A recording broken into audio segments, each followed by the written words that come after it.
அரசு பள்ளிகளை தத்தெடுப்பதாக சொல்லவில்லை என்றும் அரசு பள்ளிகளுக்கு ஏதேனும் உதவி செய்ய வேண்டும் என்ற உயரிய நோக்கத்தில் சொல்லப்பட்டது எனவும் தமிழ்நாடு தனியார் பள்ளிகள் சங்க தலைவர் அரசகுமார் விளக்கமளித்துள்ளார்.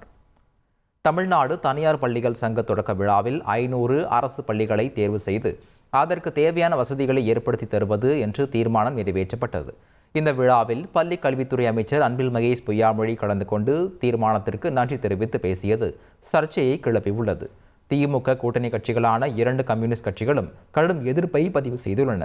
பாஜக தமிழக தலைவர் அண்ணாமலை 500 பள்ளிகளை மேம்படுத்துவதற்கு கூட அரசிடம் நிதி இல்லையா என ஆவேசமாக கேள்வி எழுப்பியிருந்தார்.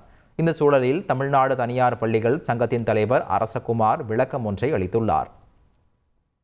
அவர் வெளியிட்டுள்ள அறிக்கையில் வரும் கல்வியாண்டில் 500 அரசு பள்ளிகளுக்கு தேவையான உதவிகளை CSR நிதியில் இருந்து செயல்படுத்துவது என்றுதான் தீர்மானம் நிறைவேற்றினோம் என தெரிவித்துள்ளார். அரசு பள்ளி கட்டிடங்களுக்கு வர்ணம் பூசுவது, நூலகங்களுக்கு தேவையான புத்தகம், விளையாட்டு உபகரணங்கள் வாங்கி கொடுப்பது போன்ற பணிகளை செய்வதற்கு தயாராக இருப்பதாகத்தான் சொல்லியிருந்ததாகவும் அரசு பள்ளிகளை தத்தெடுப்பதாக சொல்லவில்லை எனவும் விளக்கம் அளித்துள்ளார். செய்திகளை உடனுக்குடன் தெரிந்து கொள்ள உடனே சப்ஸ்கிரைப் பண்ணுங்க.